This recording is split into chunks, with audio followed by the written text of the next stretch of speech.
Hi everyone, welcome back. Happy Monday. Welcome back after hopefully a really great weekend and getting a chance to spend some time outside, even though I know this weekend was like winter all over again, wasn't it? Well, today we're going to come back to our story of Ralph S. Mouse, and we're going to get a chance to do some reading about the Great Mouse Exhibit, Chapter 5, where we know we'll finally get a chance to find out if Ralph is truly going to do the maze or not. And remember, there is also a news reporter from the Cucaracha Voice, that newspaper for their town, that is there to find out about some of the really great things the kids have planned. Let's dive on in and we'll find out more. Ralph spent the rest of the week dreading Friday. The days, in spite of all that went on in room 5, dragged, but the nights passed more quickly. As soon as the man with the radio and the broom left room 5, Ralph squeezed under the door and ran into the next classroom.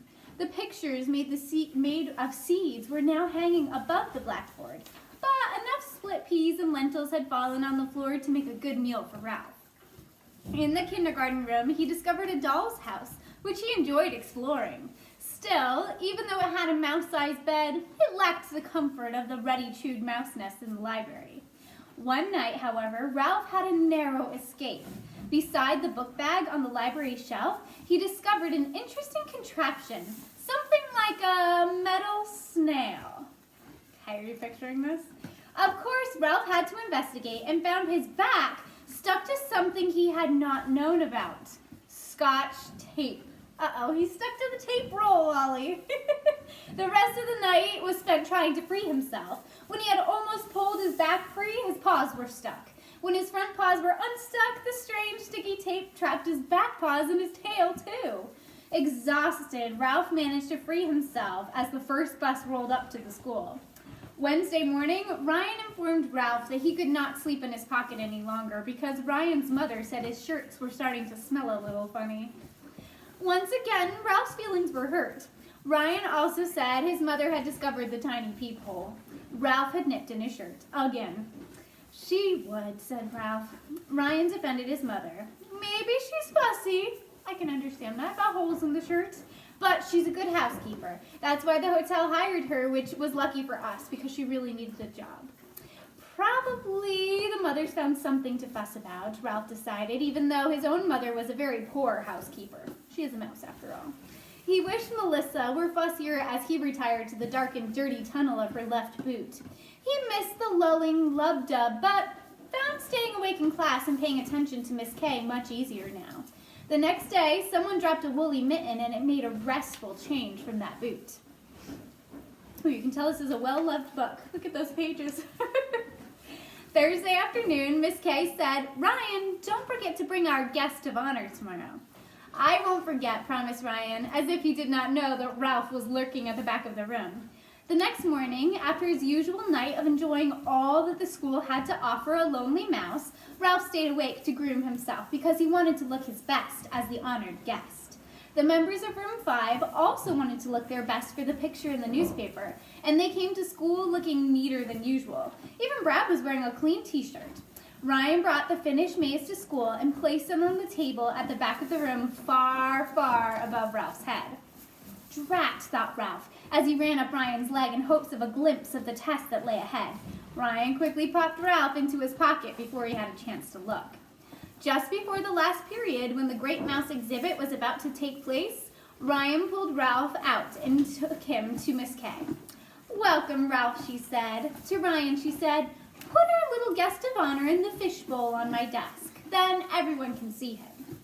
To Ralph's horror, he found himself placed inside the middle of a slippery glass bowl. Frantically, he scrabbled about, trying to find a way out. When he found that there was no way to escape and no place to hide, he sat quaking with indignation, just like the poem, "A wee, sleeked, cowrin, timorous beastie," just like the poem said. I know, Ollie, can you believe it? You can't believe it. I know. Is that what that face is all about? You are a silly boy. As the bell for the last period rang, the guests arrived. They were Mr. Tanner, the principal, Mrs. Seeger, the librarian, Mr. Costa, the custodian, and room 5's room mother, who brought 26 little bags of popcorn for a treat.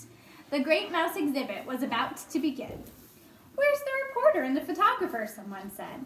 "I'm sure they'll be along soon," answered Miss K, as she welcomed the visitors.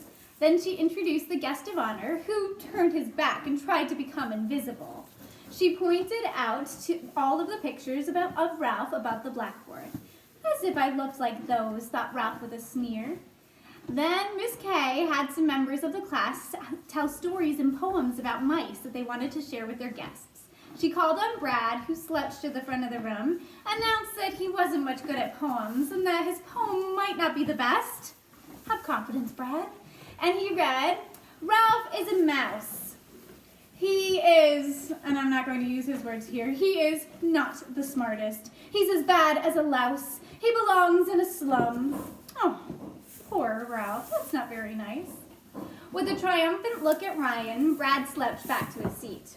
"Thank you, Brad," said Miss K, who seemed uncertain as to an appropriate comment. "That was very amusing."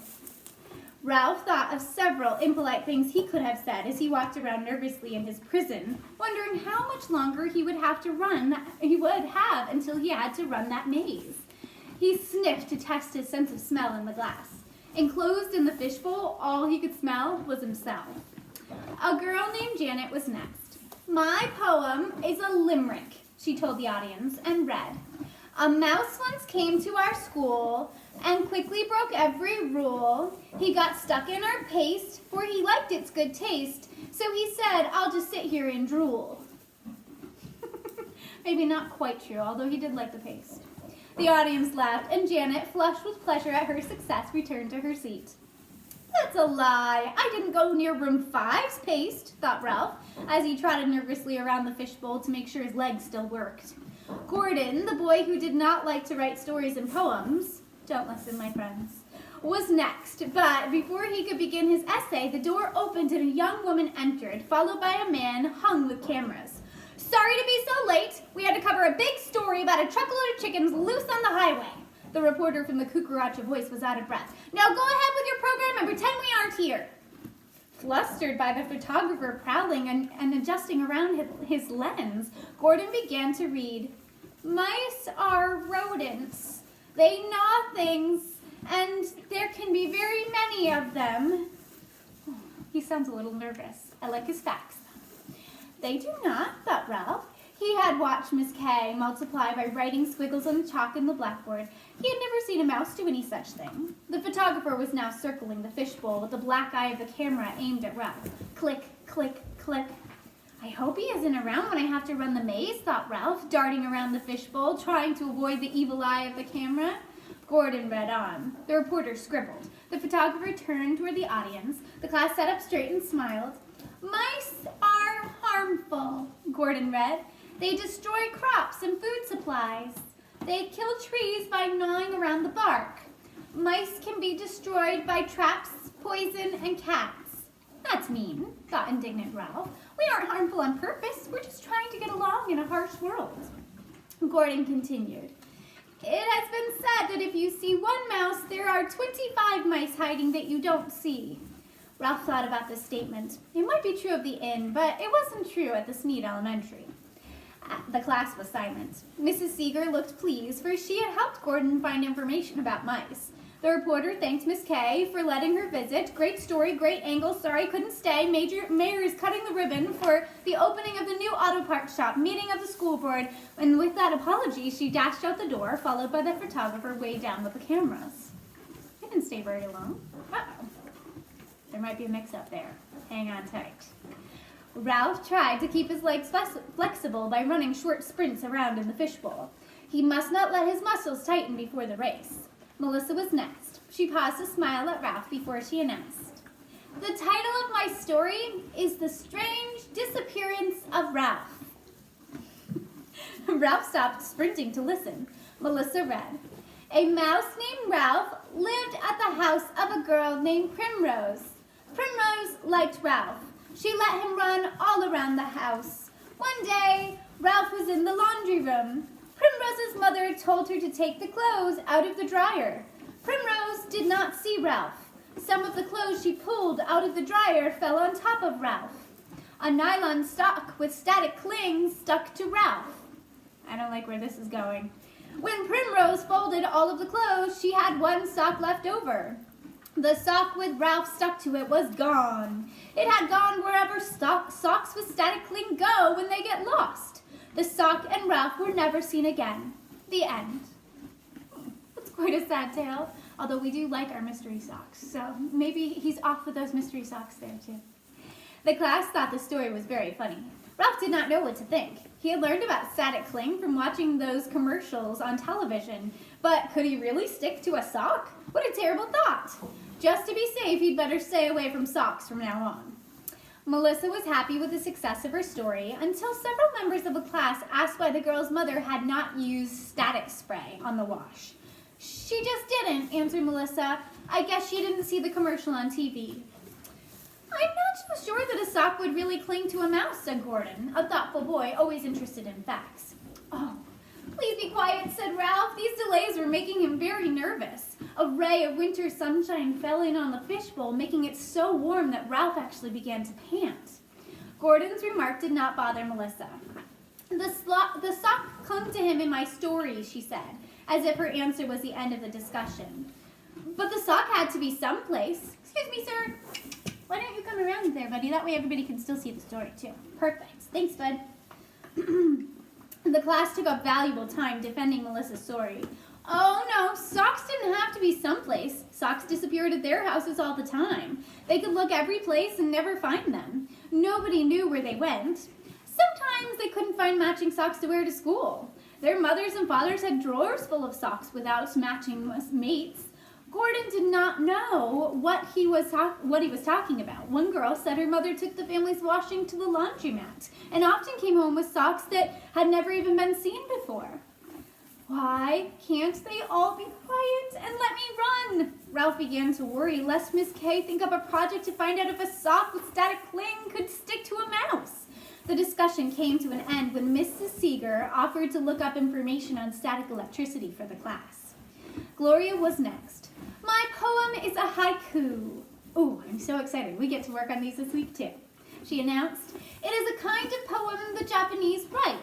It never rhymes, but it always has 17 syllables. 5, 7, 5.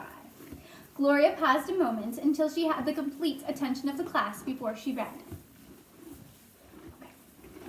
A little brown mouse smells cheese and steps in a trap. Snap! Now he is dead. Goodness. Can't anyone write a nice story about a mouse? Poor Ralph has to listen to all of these. That can't be helping his nerves right now. Ralph was horrified at that as he curled up in a tight ball to stop his trembling. How was he supposed to run a race if he was shaking all over? The class, preferring verse that rhymed at the end of the lines, was silent, not knowing what to think of Gloria's poem. I think that was kind of mean, volunteered Melissa. Well, I think it was good. Gloria was defiant. A little cruel, thought Ralph. Cruel and murderous. An excellent haiku, Gloria, said tactful Miss Kay, but let's hope that such a thing never happens to Ralph. Mrs. Seeger said she would look up haikus for room 5, and Miss Kay said she would read them aloud. We haven't much time left, said Miss Kay, and now our guest of honor will demonstrate how quickly he can learn. Ralph had waited so long to run that the excitement had drained out of him, leaving him heavy with dread. Ready or not, he must begin his trial. His motorcycle depended on it, even though his legs were stiff and his entire body trembled. Poor Ralph. Can't they just let him show another way that he's smart? Why does it have to be the maze? Well, we'll leave off there, and chapter 6 is going to be the maze. I know, right? I hate to leave you hanging there, Milo. I know you're nervous for him, too. Hopefully things will turn out okay for him. Now, this week, coming up in our Google Classroom, we'll have our new choice boards to work on, and you get a little extra time to work on these next week, too, since we'll have a shortened week next week. So take your time, find some really great choices you want to work on, maybe try some haikus of your own this week in our poetry writing slides, And I'll just remind you that this Tuesday, we're going to have our Google Meets, so make sure you look for those sign-up sheets. And Tuesday's Google Meet is going to be playing some Jeopardy! Thursday, later this week, we'll have our choice meet, and that's going to be one where we're going to do our scavenger hunt again. I know friends have asked if we can do that again, so we'll do some new clues this time and send you off looking for those too. So keep up the great work in our Google Classroom. Remember to look for moments where you can show kindness and caring to one another and show how grateful you are to all those around you helping us out right now. Keep up the great work, friends, and I'll see you all soon. Bye, guys.